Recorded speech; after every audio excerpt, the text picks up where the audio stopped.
Student, আমি প্রিয়াঙ্কা বৈদ্য চলে এসেছি আরেকটা নতুন ভিডিও নিয়ে। আজকে যেটা নিয়ে আলোচনা করব, তোমাদের প্রাইভেট মেডিকেল কলেজে আমি আগের দিনই আলোচনা করেছিলাম যে স্টেট কোটা আলাদা জিনিস আর ম্যানেজমেন্ট কোটা আলাদা জিনিস, দুটোতেই কিন্তু টাকার ব্যাপারটাও কিন্তু আলাদা। ঠিক আছে, স্টেট কোটাতে অনেকটাই কম খরচ হয় আর ম্যানেজমেন্ট কোটাতে অনেকটা বেশি খরচ হয়। তো যেখানেই তোমরা ভর্তি হবে না কেন, প্রাইভেট মেডিকেল কলেজ যদি হয়, সেটা স্টেট কোটা বা ম্যানেজমেন্ট কোটা, সেখানে ব্যাংক গ্যারেন্টির একটা ব্যাপার আসে। তো এই ব্যাপারটা নিয়ে আমি ডিটেলসে আজকে আলোচনা করব, অবশ্যই পুরো ভিডিওটা দেখতে থাকো। তো ব্যাংক গ্যারেন্টি হচ্ছে, তোমরা যখন এটা কখন লাগে প্রথমে বলি, যে ভর্তি হওয়ার সময় এটা তোমাদের লাগবে এবং এখন থেকেই কিন্তু তোমরা বানিয়ে রাখতে পারো। সেটা তোমরা যদি সেই কলেজটার কতটা অ্যামাউন্ট লাগে সেইটা জানলে তোমরা এখন থেকে বানিয়ে রাখতে পারবে, কোনো অসুবিধা নেই। তো কি হয় যে তোমরা কোনো প্রাইভেট মেডিকেল কলেজে জানো যে ভর্তি হতে গেলে দুটো কোটা থাকে। স্টেট কোটা হচ্ছে গভর্নমেন্ট কোটাতে পেলেই তোমরা গভর্নমেন্ট কলেজে ধরো কোনো একটা পেলে, সেখানে যে নাম্বার লাগে তার থেকে 10-15 নম্বর কম পেলেই তোমরা যে কোনো স্টেট কোটা প্রাইভেট মেডিকেল কলেজে হয়ে যায়। মোটামুটি একটা ভালো মার্কসের দরকার, ঠিক আছে।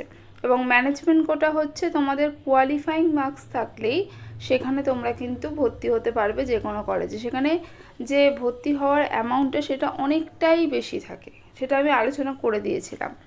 তো ব্যাংক গ্যারেন্টি কী জিনিস না, তোমরা ধরো ভর্তি হতে গেলে এবং তোমাদের যে সেমিস্টারগুলো হয় তার মধ্যে দুটো সেমিস্টার এবং অ্যাডমিশন ফিজ যেটা রয়েছে সেটা মিলিয়ে তোমরা ধরো একটা অ্যামাউন্ট পে করলে। এবার সেই অ্যামাউন্টটা পে করার পরেও কিন্তু তোমাদের বাদবাকি অনেকটা অ্যামাউন্ট পড়ে থাকছে। তোমাদের যে ডিউ অ্যামাউন্টটা পড়ে থাকছে, ধরো 21 লাখ টাকা তোমাদের খরচ হচ্ছে, ঠিক আছে। টোটাল অ্যামাউন্ট ধরো 21 লাখ টাকা তোমাদের এই যে পুরো এমবিবিএস যে কোর্সটা করবে তার জন্য তোমাদের 21 লাখ টাকা লাগছে ধরো কোনো একটা কলেজে স্টেট কোটায়, এটা আমি ধরে নিতে বলছি। তাহলে তার মধ্যে থেকে ধরো 2-3 লাখ টাকা তোমাদের প্রথমেই ভর্তি হওয়ার সময় দিতে হলো, ঠিক আছে। এবং বাকি যে টাকাটা রয়েছে সেটা তোমাদের ব্যাংক গ্যারেন্টি দিতে হবে। মানে কি, মানে ওই অ্যামাউন্টের টাকাটা তোমাদের ব্যাংকে থাকতে হবে। তার জন্য তোমাদের কোথায় যেতে হবে, তার জন্য তোমাদের ব্যাংকে যেতে হবে, যে ব্যাংকে তোমাদের আছে আর কি সেই ব্যাংকে যাবে, সেখানে কথা বলতে হবে এবং সেই অ্যামাউন্ট টাকা তোমাদের ব্যাংকে কিন্তু থাকতে হবে, ঠিক আছে। তাহলে সেই অ্যামাউন্টের টাকা তোমাদের ব্যাংকে থাকবে যখন, তখন ব্যাংক থেকেই কিন্তু তোমাদের এই ব্যাংক গ্যারেন্টি সার্টিফিকেটটা দিয়ে দেবে। সেই সার্টিফিকেটটা তোমরা কলেজে গিয়ে দেখাবে, তখন কিন্তু তারা কি করবে, যদি তোমরা কোনো বছর ধরো কোনো কারণে ধরো ফিস দিতে পারছো না, তখন কিন্তু ব্যাংক থেকে ডাইরেক্ট তারা কিন্তু টাকাটা নিয়ে নিতে পারবে। তো এই জন্য কিন্তু কোনো অসুবিধা হবে না, কলেজেরও কোনো রকম লস হবে না।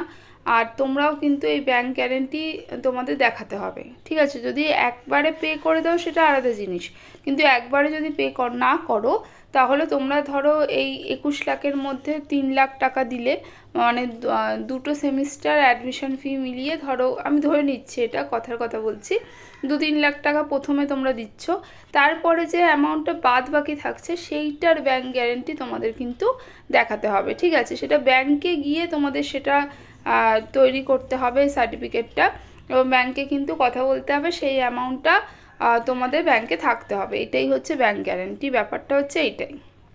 তাহলে এখন থেকে তোমাদের কোন কলেজে আগে হচ্ছে সেটাও তোমাদের আগে দেখতে হবে অবশ্যই, সেখানে কীরকম ফিস স্ট্রাকচার রয়েছে সেটা দেখতে হবে, এবং তার মধ্যে কতটা তোমাদের অ্যাডমিশন ফিসে দিতে হচ্ছে সেটা দেখতে হবে, এবং বাদবাকি ব্যাংক গ্যারেন্টি বলে ওরা লিখেও দেবে যে এই অ্যামাউন্টটা ব্যাংক গ্যারেন্টি হিসাবে দিতে হবে। তো সেইটা দেখেই তোমরা এটা করতে পারবে, ঠিক আছে।